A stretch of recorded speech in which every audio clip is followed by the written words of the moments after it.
He's, as you know, is an English writer, and he's been honored by the Nobel Prize in 2001. He has received anyway all the prizes, literal prizes. So the Nobel has been the last one, but every other prize was honored by.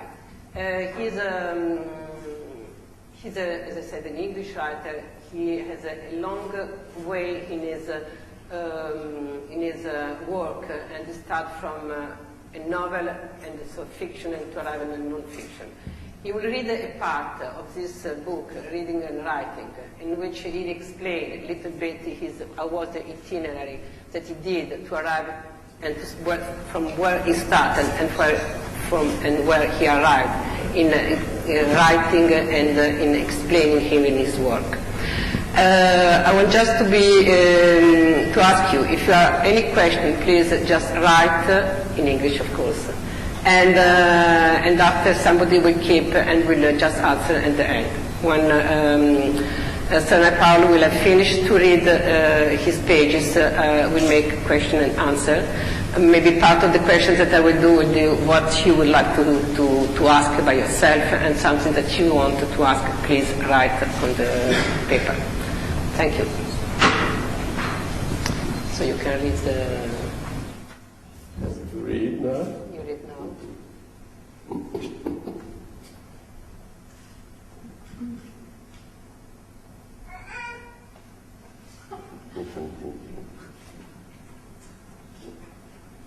In my fantasy of being a writer, there had been no idea how I might actually go about writing a book. I suppose I couldn't be sure that there was a vague notion in the fantasy that once I had done the first book, the others would follow. I found it wasn't like that. Is this okay? No, we can't hear you. You can't hear me? No. Because I feel that I'm getting no echo or anything from it. Mine is much stronger. Okay. Is it better now? Yes.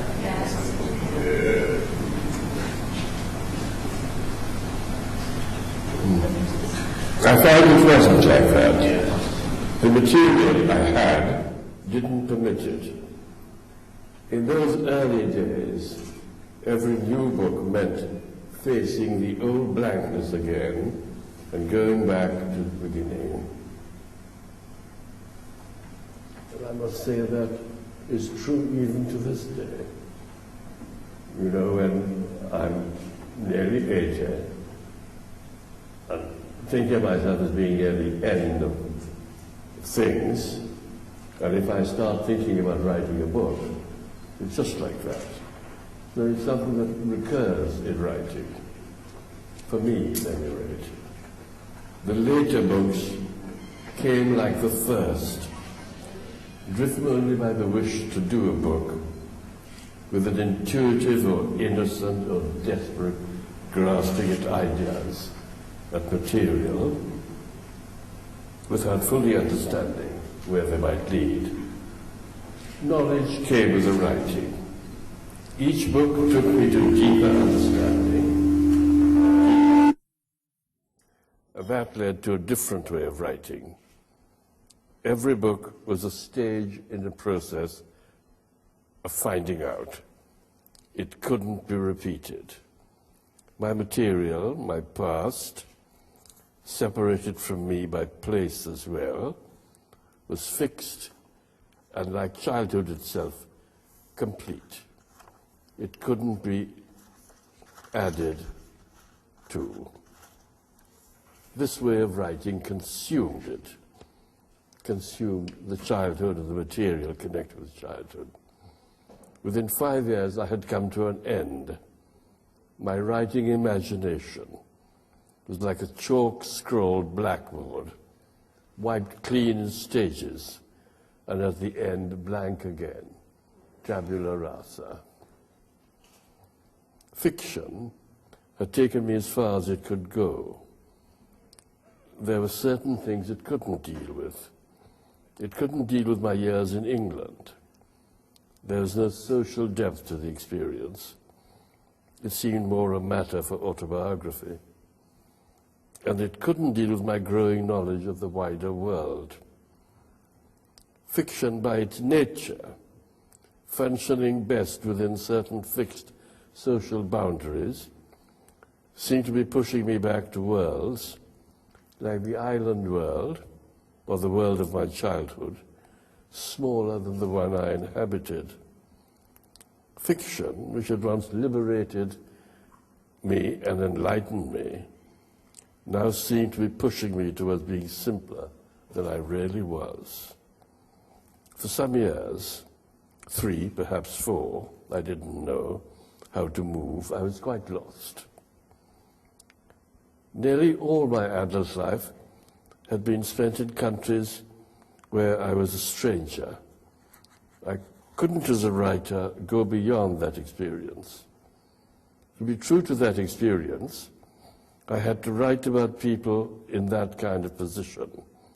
I found ways of doing so, but I never ceased to feel it as a constraint. If I had had to depend only on the novel as a form, I would probably have soon found myself without the means of going on, though I had trained myself in prose narrative and was full of curiosity about the world and people. But there were other forms that met my need.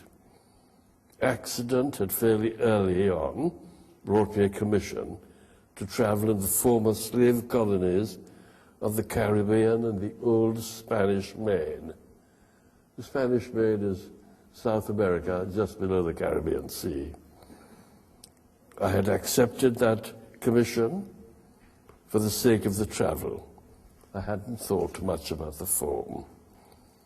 I had an idea that the travel book was a glamorous interlude in the life of a serious writer.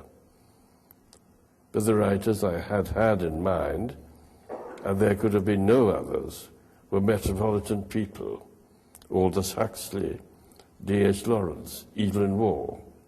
I was not like them. They wrote at a time of empire.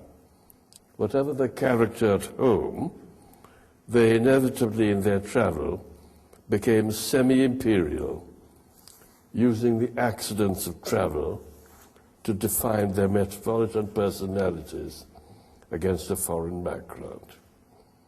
My travel was not like that.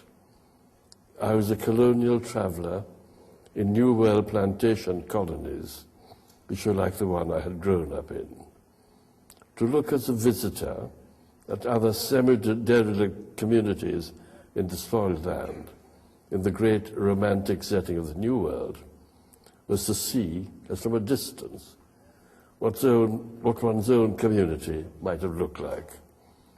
It was to be taken out of oneself and one's immediate circumstances, the material of fiction, and to have a new vision of that, of what one had been born into, and to have an intimation of a sequence of historical events going far back. I had trouble with the form. I didn't know how to travel for a book. I traveled as though I was on holiday, and then floundered, looking for the narrative. I had trouble with the I, the first person singular of the travel writer.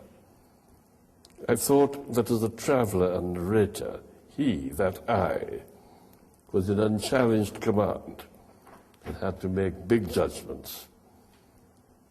For all its faults, the book, like the fiction books that had gone before, was for me an extension of knowledge and feeling. It wouldn't have been possible for me to unlearn what I had learned. Fiction, the exploration of one's immediate circumstances, had taken me a lot of the way. Travel had taken me further. Now, should I carry on or should I stop there? Stop. Mm-hmm. Okay. You start? Okay. Is it all right? Wonderful. Okay. So I just want to ask you, When you say, just in the beginning, you say that when you start, you have almost no idea how you could write and what you write. And I think it's more or less it's the same creative process that happens, I don't know, to a painter or to a sculptor. There's something, and it's like any creative person has a moment in which says, what will do, what I will do, or even I'm doing something good, will be good the next that I will do. What really gave you the idea to start the first book? From where you start? What was the click that came to your mind and you say, okay, now I can write it? The first book or the first book. Or just a wish to be a writer? Just to be, it was just a wish. To have one's name and the spine of a book. Yes. To become famous. That is always the good moment. and you afforded, so it was great. But then that was the initial impulse, and the rest was just worry about how to fulfill that ambition. Yeah. But when you write, I say just in the beginning, when you write the first book, I never thought, of course, about to become famous, you said, but even what could be your idea to write only about, you start with fiction, so what's about fiction, your general idea to do in the book, or was just, you start because the kind of fiction, it was even the people around you? Yes, you would begin like that. You would begin with that. That's what you begin, that's the material in your head. And that's what you have to use. And what happens is that when that material is very limited, as mine was, you come to an end of it very quickly. And then there is real trouble for you if you want to be a writer. You don't know what to do next. And you can spend a lot of years like that. And as I said, if I think about writing now, I'm back in that same place. This wish about getting material is an eternal for a writer. Some people don't have the trouble. Let's suppose someone like, choose an example which many people would know. Choose Agatha Christie. Agatha Christie knows she has to do a book which they used to call, the publishers, A Christie for Christmas. And she had to have a country house setting. She had to people it in a certain way. And she had to have a mystery. And she knew what to do. So she could do the same thing again and again and again. It didn't really mean that she was looking for the new, or no, she wasn't looking for that. And there were other writers too, in Victorian times, when people wrote about, we say, a kind of social world. What they did was they could just write and write and write. Once you establish your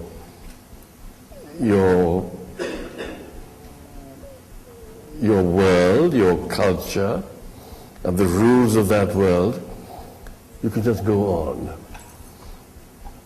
Not only Victorians do it, people do it now for the television. You know, the television, the situation comedy. You can do situation comedy about anything. You can do it about a school. You could have, imagine a new teacher coming, a bad teacher being thrown out. You can do anything like that. You can do it about a post office. Different people coming in to work in the post office. Some people doing it badly. Some little person wanting to be a trade union agitator. You know, any number of ideas for plots will then occur to you. But if you don't write like that, if you wish something to reflect the truth of your experience, then you're going to have a bit of trouble. Yeah. You are known as not to be a writer that wants to please the readers. You are known as somebody that really wants to give the truth to the readers. And in the beginning with the fiction, even if it was a fiction, it was anyway the world around you, where you rise up and the people around you.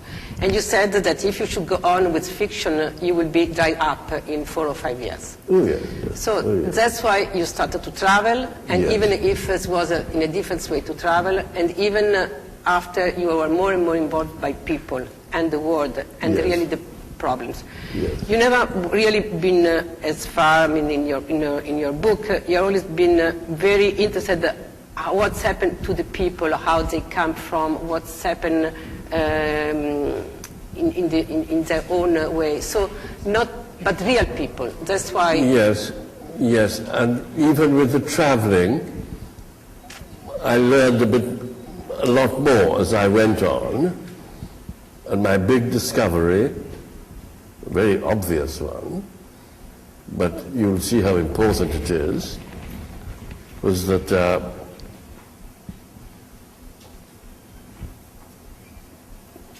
the most important thing in a travel book was not the writer, but the people among whom he was traveling.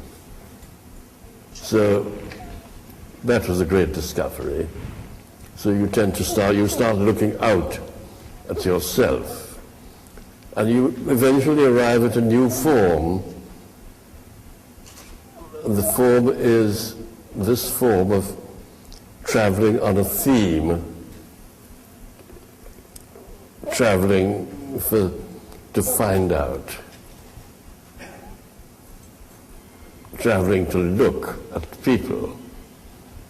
All this sounds quite obvious, but you know, it takes time to learn how to do it, how to go about it. And then I began to do traveling on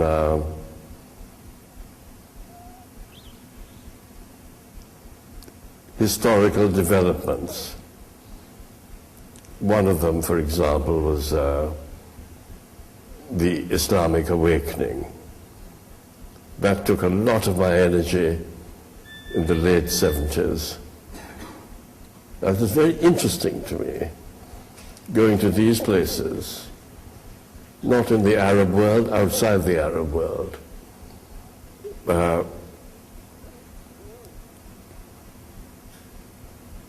And that I gathered all that information and realized, when the book was published, that very few people had done this labor.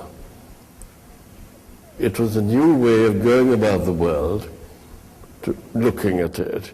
I've just done a similar kind of labor. I went to Africa. I didn't go to Africa to look for the politics, which everyone knows about, or the economics, everyone again knows about that. I wanted to try to understand as much as I could about the nature of African belief. So I've just done that. I wouldn't have had the courage to do this 20 or 30 years ago, because I hadn't done much in that line. So it's a developing process. And whereas in the beginning I wanted to write in order to learn about the world, so I began to travel to learn about the world, but in a very profound way, the way of almost a travel writer. Yeah, in fact, in another part of the book that you didn't read, there are kind of 3 steps in your work. You start from fiction, and after you travel and you explain how, and afterwards even a moment in which You travel trying to make documents and to go into the historical part and to see. Yes. And you say in the end, all these are the different steps to what you did today, and that's what you were explaining, to go yes. inside in the people. Yes. And even all the Islamic yes. province, yes. so made in 4 different countries, but not by historical, but going really through the people and really yes. through the real. Yes. This is kind of, let's say, non-fiction, because in a way, when you read your book, you are interested from the beginning to the end, like if you read a story, let's say fiction, but you know that everything is true, everything is the reality. So that was your point, to arrive and to make people to participate to the real life of the other people, to discover that people have a different yes. needs around the world. Yes. And when I do that other kind of fiction, that other kind of writing, I'm very concerned to be extraordinarily accurate, to get it as right as possible, not to falsify what I've been seeing or to falsify the evidence, but to record it, because what you are recording, you may not always understand at the moment of recording. It will have greater meaning to you later. In a way, it's like, I suppose, doing kind of detective work. You know, you must record everything that you do, and later, things which don't say much at the beginning will say a lot more to you. Now that's why what you just, let's say, we have many more books about fiction. Every day you go in the bookshop and you find thousands of new books. Everybody's writing books. Yes, yes. And what is for you the situation of this book, of this fiction that they sell? And some of them they even sell well, you know, in a way, because they are very easy. They are very, like you say, Agatha Christie, or yes, many yes, other, we can make many other yes, names. Yes. Do you think that in a world in which has so many needs and changing so quick and there are so many interesting things, you really need to lose time, to waste your time to read the fiction? Well, you know, it's a good question, actually. It's a good question. It might be a waste of time. It might be a waste of time.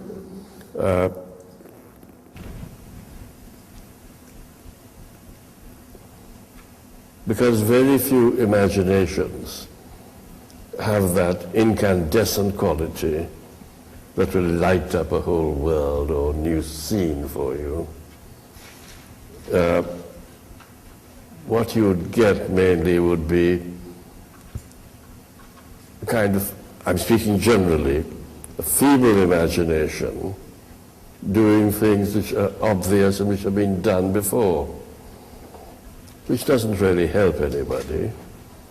And I feel that fiction may not be as important today as it was in 1850.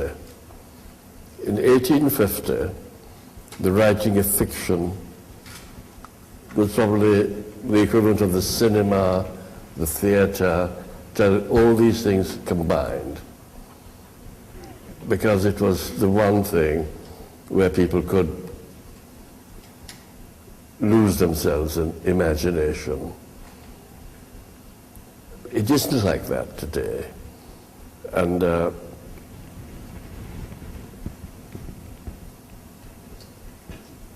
people who think it is are probably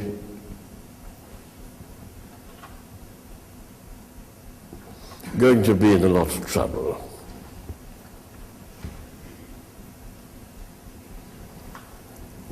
You see, even a writer like Dickens, he seems to me to come to the end of his inspiration quite soon.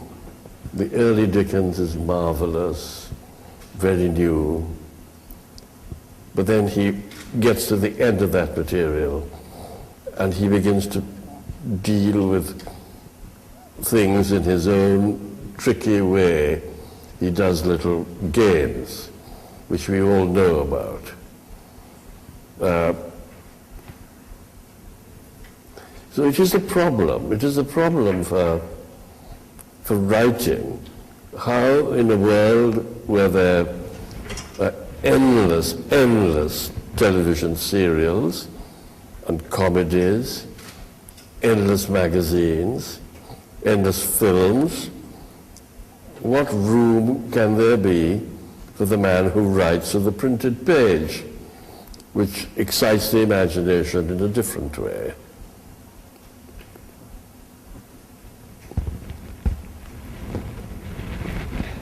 I don't know whether people believe this.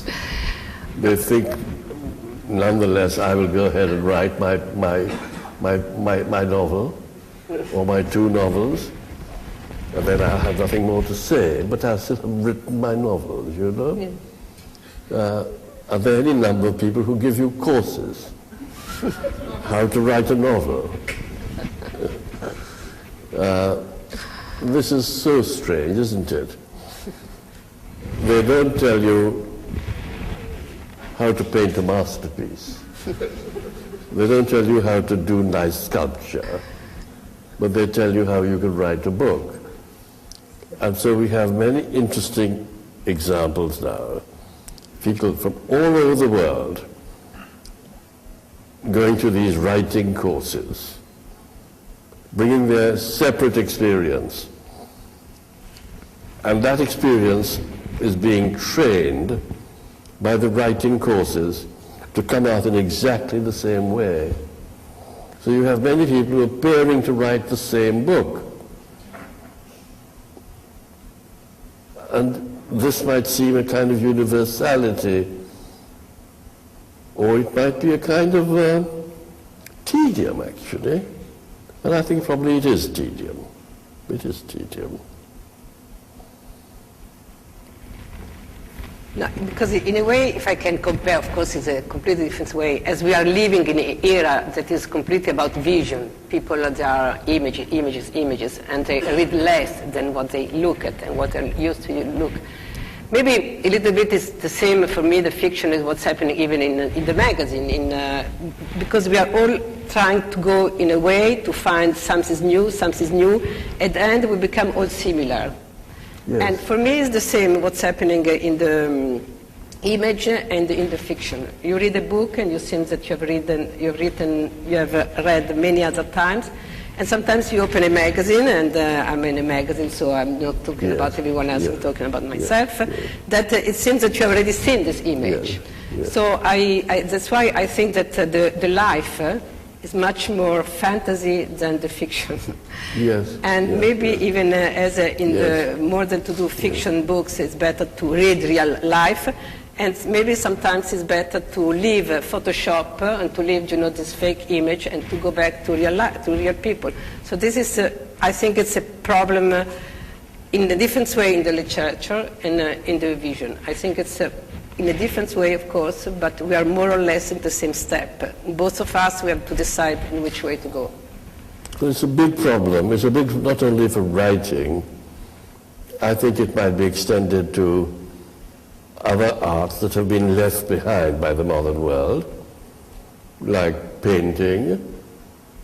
It seems to me that after Western painting, after the discovery of perspective and other tricks like that. That's not the question.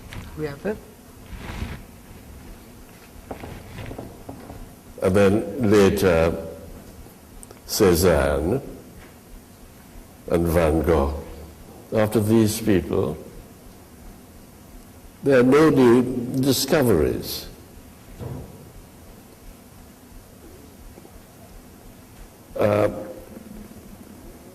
And so the visual arts themselves are appearing to be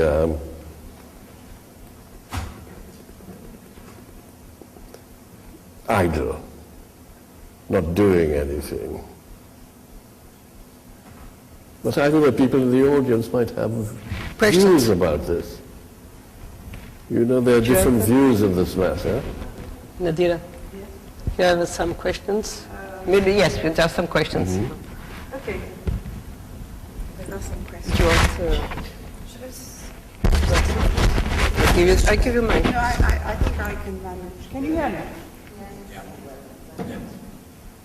Well, Vidya, most of the questions that have come, I think you have answered them, but you can do it again. Some of them are interesting and short. Do you watch movies? What are your favorites? Do you watch movies? I stopped at about 1950.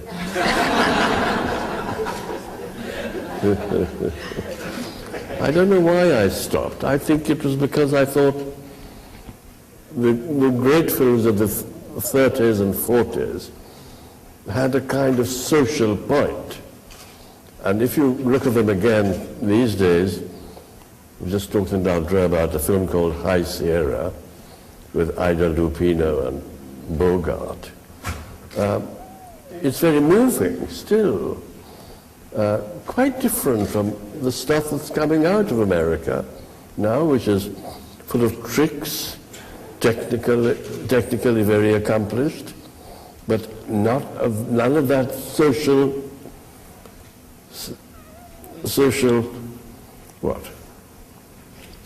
point, which gave a lot of zest to the early Hollywood films. So I just couldn't go to them. And I don't see, and even when they're shown on the aeroplanes, which is where they end up, it's a version of the video shop, you know? They get shown in the aeroplanes. Even then they don't hold me. They don't hold me. It says Sir Naipaul. I've corrected it. It's put Lord Naipaul. It was Sir Naipaul. As an American, I must commend you on your portrait of a redneck. Thank you. That's a compliment to you. Now you have, when I'm unable to create, I am quite lost. How does it feel not to create? Not to? Create. The question is, when I'm unable to create, I'm quite lost. How does it feel not to write? That's a personal question, I suppose, because as I said, I'm getting near the end, and it's a great problem for me now, how to live, how to spend one's time without having work to do. I suppose it's not only a writer, I suppose everyone who does a job in the world comes to this position near retirement. How is he going to spend his time? There is no solution. Okay. There's no solution. I'm just hoping for a bit of magic, that I will be inspired to do something else, which will then occupy me. But then the problem will occur again at the end of that process, hard one though it may be, it will all start all over again. How having written this hard-won book, how am I going to go on and get another one and another one? It's like becoming 30 or 40 again, you know? Difficult. In your writing, there are passing references to aspects of Roman history and society.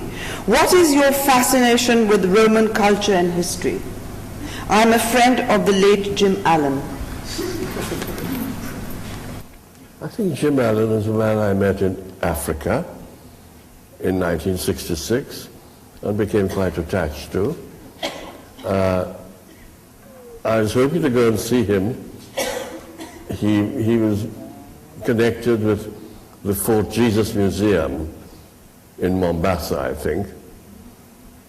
But by the time I could make my arrangements to go there, he died. So it was the loss of a great friend. But that's something else that happens with age, which explains why writers can, as it were, suffer. People die around you, and you are left less and less connected to the world, and you have to you have to do what you can do with that difficult situation. But the question is your fascination with Roman history. Oh, yes. That's not Jim Allen. Oh, that I was answering the second part. The first part is Roman history. Your fascination with Roman history and society. Well, it was a happy accident at school that I was taught Roman history for a couple of years by a kind of gifted teacher who never taught with a book in his hand, but had mastered the material sufficiently to make it appear to be a continuous narrative, and it held me. It held me, and that is the start of it. And I've since tried to add and add to my knowledge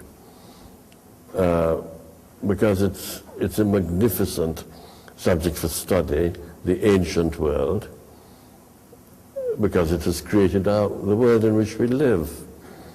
So that's the fascination. There are certain places that don't fascinate me because there is not the great feeding of the later world, which occurred through Rome.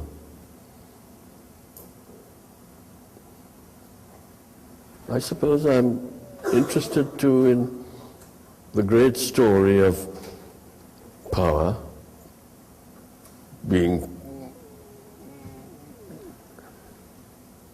an accumulation of talent in any old city, any old civilization, and then expressing itself. I'm also interested in this thing about power fading away. Every 600 years there appears, even with great powers, things to fade away.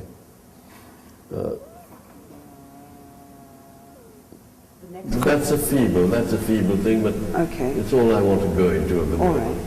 All right, here's a question. Now that you've nailed writing, is there anything else you'd like to tackle? No, can't talk like that, because that's a life.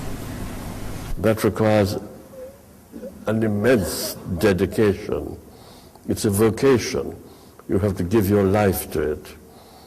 It isn't something you do casually. It isn't something you do as an aspect of other things. No, writing is very, very important. Writing is, after all, a way of looking at the world, looking at life. It's a very profound study. So I can't do anything else, no.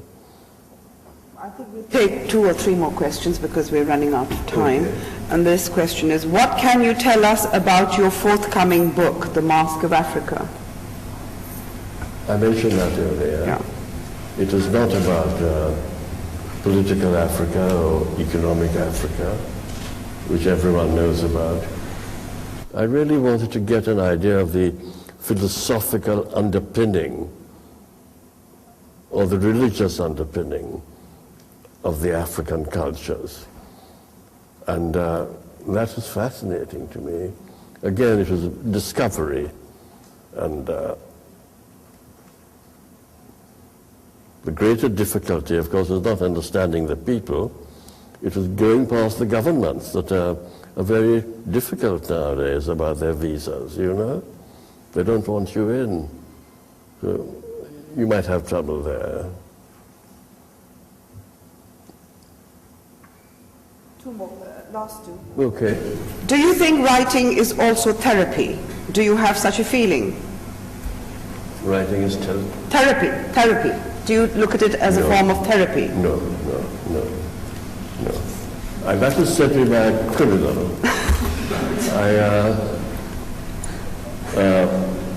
I bought a flat in London, I still have it, and the man across the way had a bad background. And one day on the roof, he was writing, and I asked him what he was writing. He said, therapy. He's writing about himself. Therapy.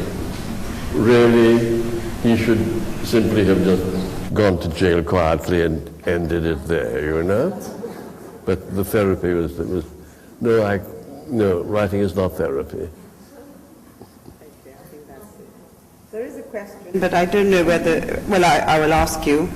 It says, how does Turkey, with its non-Arab Muslim population, fit into your well-developed thesis about converted Muslim societies? Well, Turkey is a great mystery to me. You know, I don't know a lot about it. I think the whole business of Turkey is such a wonder and a mystery, because the land of Turkey was the land of the classical world. Herodotus, the historian, the Greek historian, came from Halikarnassus, which is in western Turkey now. And all this land was so much part of the Roman Empire, one wonders then how it should have changed and become something else. I would like to learn more about that. I know very little about it at the moment. I would like to learn some more. I think, Franca, that's it.